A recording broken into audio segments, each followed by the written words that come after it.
Hey guys, Professor Bill, Comic Book University, and War of the Realms, issue number 6. Yeah. If you watched my This Week in Comics review video on Tuesday, you know that I clearly forgot to bring the freaking book. So it is what it is. Anyway, Comixology, man, you took care of me with Jim Zub's and Max Dunbar's Stone Star issue number 4, and you took care of me with this one also. Much appreciated.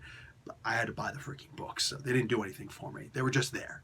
So anyway, awesome, totally awesome. Excuse me. They make it great for when you forget about comic books. They make it great for the great storytelling, the reading all the way through. Talk about Comixology still. Unfortunately, they're horrible for doing reviews because they're sometimes they're going panel by panel. It's not page by page. So unfortunately, I can't flip through the comic book here, and that's going to detract from my ability to talk about this comic book more. But since this is the final issue, I'm less interested in talking about this issue, more interested in talking about the event as a whole.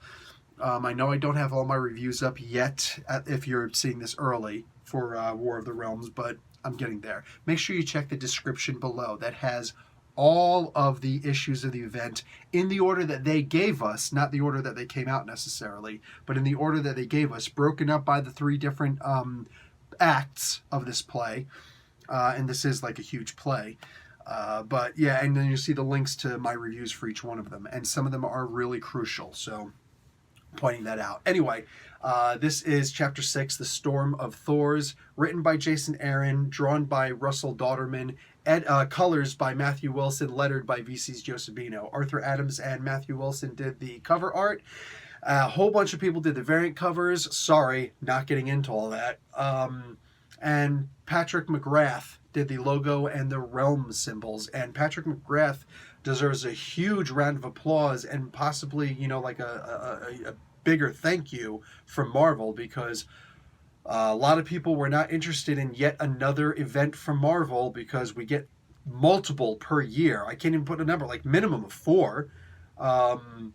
And yeah, like who cares at some point? But the symbols on this book made this book more appealing visually, and therefore more likely for us to pick up at least some of the issues. I picked up all of the issues, all of the tie-ins and everything, because that's what I do. I want to review all of them. Again, check the description below for more on that. Anyhow, this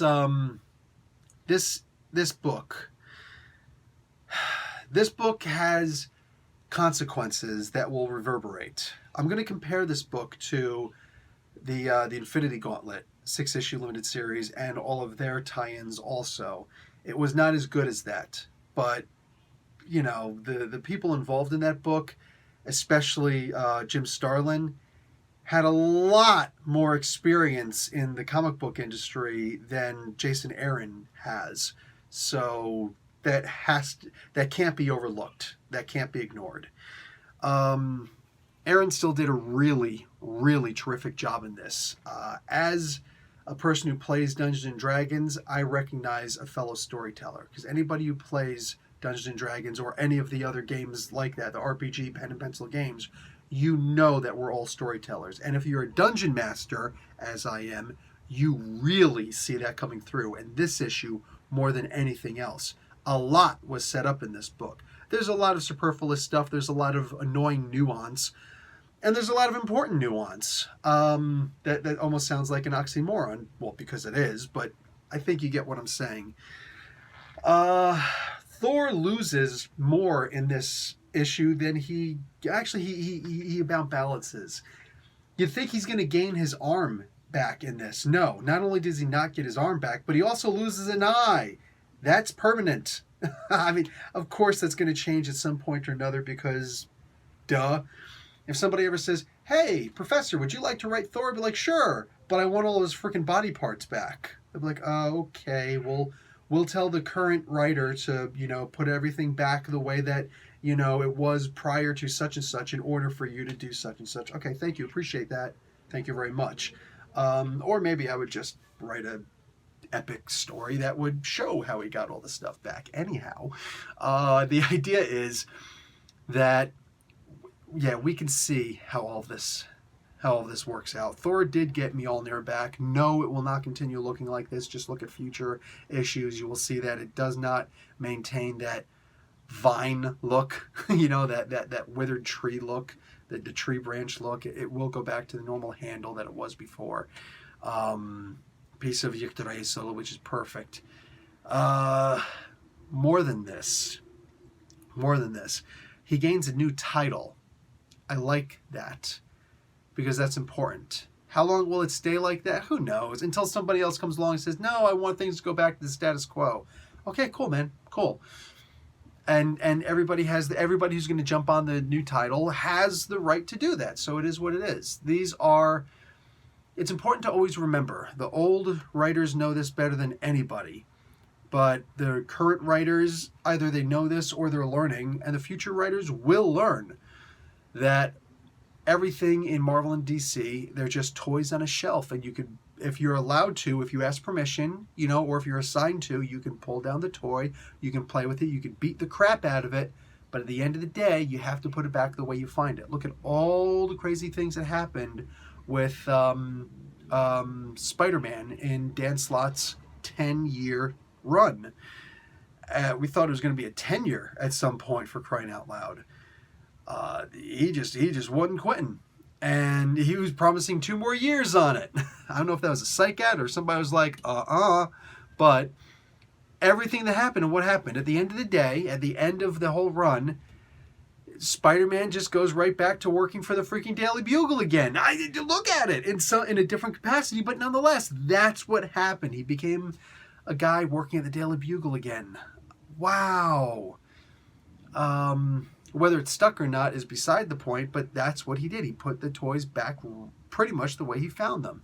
Flash Thompson was the only exception, and what happened is we got a Red Goblin toy out of it. This is the second time I'm pointing to this figure this week in these reviews, but we got a Red Goblin figure out of it, and it only existed for a very short time, but we got a figure out of it, and I didn't want it, but I really wanted that Kingpin Build-A-Figure right behind me, behind Puma up there, and that was one of the pieces. So, anyhow, what do you call it? I get the feeling that we're going to wind up getting an Odin in that Stark armor, even though that was stupid and pointless. Whatevs. There's also the idea that we're probably most likely going to wind up getting the Null Symbiote armor for Malekith at some point, which also just doesn't work for me. But it is what it is. Whatever. If people can make money off of it, cool. The thing that pisses me off is you have to buy those in order to get the Build-A-Figure pieces. So, damn it, I've got to get this stupid toy in order to. I don't want the freaking Red Goblin. What am I going to do with that stupid thing? Anyway, somebody want to buy it? Holler at me. Anyway, I'm not selling the Build-A-Figure piece, though. I like my Kingpin. So anyway, yeah, we're probably going to get things like that. But there was some important parts to this where the story continues. We actually get all these other storylines with the Punisher. That's going to be a big one. We're going to have the Punisher kill crew at some point where he's still wearing that armor and somebody else is going to be writing him. We're getting Loki doing his thing. We're going to be getting Jane Foster, still written by Jason Aaron, so it counts, but to a degree. If a storyline continues from an event that the same person is, wrote and is writing, it barely matters, because it's like, so you just wrote the event for that? No. He did write the event for other things to happen also, which is cool. I mentioned in the beginning that the reason, or that I am going to be comparing this to the Infinity Gauntlet story, which wound up becoming one of the most successful franchises, because for the most part, all of Phase 1 was based off of the Infinity Gauntlet. I mean, the Infinity War and Endgame was basically the Infinity Gauntlet comic books, the 6-issue limited series, and a bunch of the tie-ins, to some degree or another. But when you think about it, what were all the tie-ins and everything that happened before? It's kind of like the Thanos quest, wasn't it? Yeah. Jim Starlin just had and obviously has some of the best experiences writing comic books, writing events, writing things that people are just going to go, oh, you know, because, yeah, of course we are. He's amazing. And I see Jason Aaron taking that role at some point in the future, too. For now, he needs to have the authority, not just the wherewithal. He needs to have the wherewithal, first off, but then he needs to have the authority also to be able to tell people, hey, you want to write an event? What's your idea? Or not your event. You want to write a tie-in to my event? What's your idea?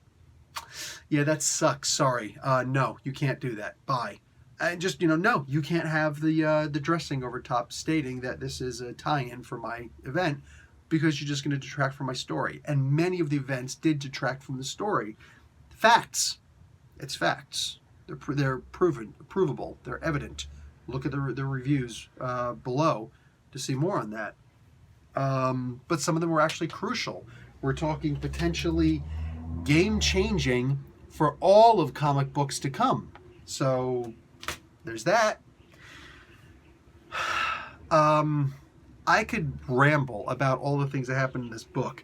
I do have to talk about some of the dumb things that happened in this particular issue. But realistically through the entire event. What was the purpose of Laufey being in here?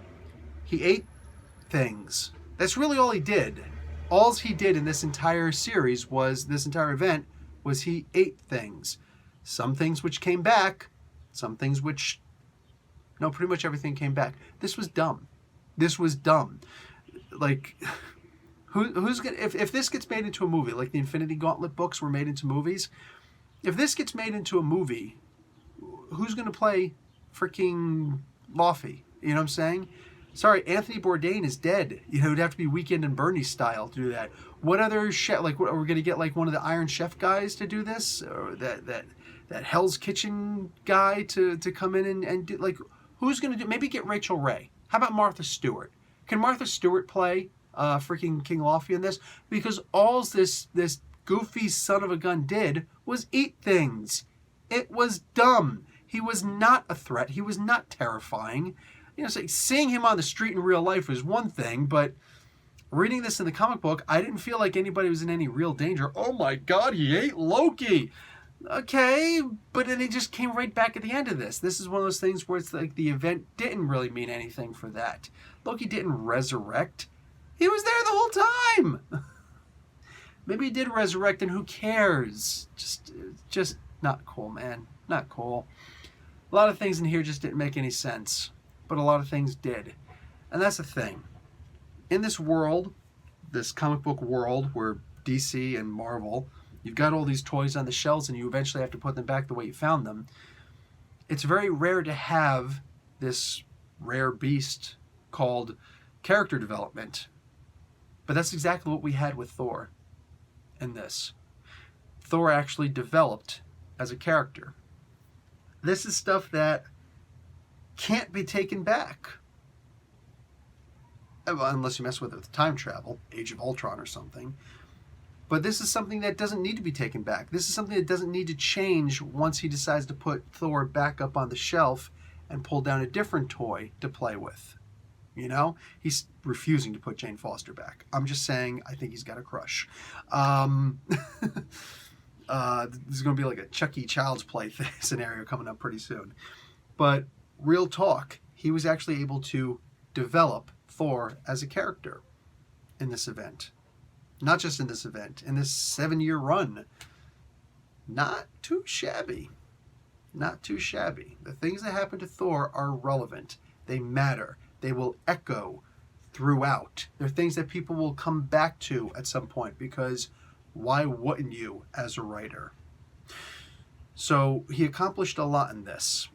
At the same time, I think that the next event that he chooses to do, if he does choose to do another event, I'm certain he's going to put as much time and love into it. I hope that he doesn't go the John Romita Jr. route and be like, no, I'm just going to go off my name.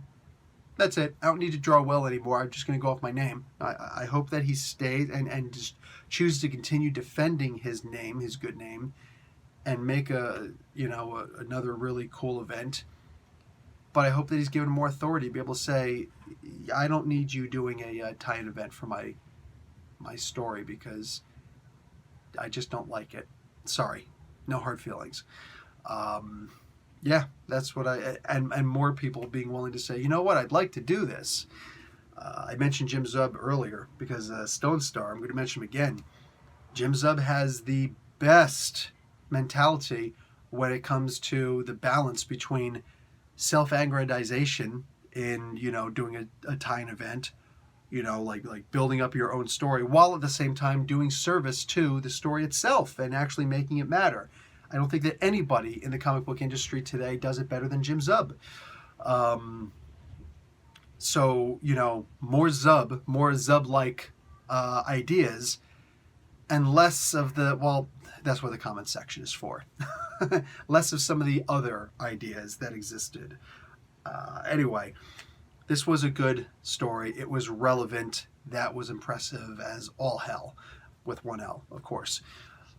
I don't know where else to go with that. I'm happy this event was made. I stand by my criticisms that I made before of it. They still stand, and I still had more criticisms to go.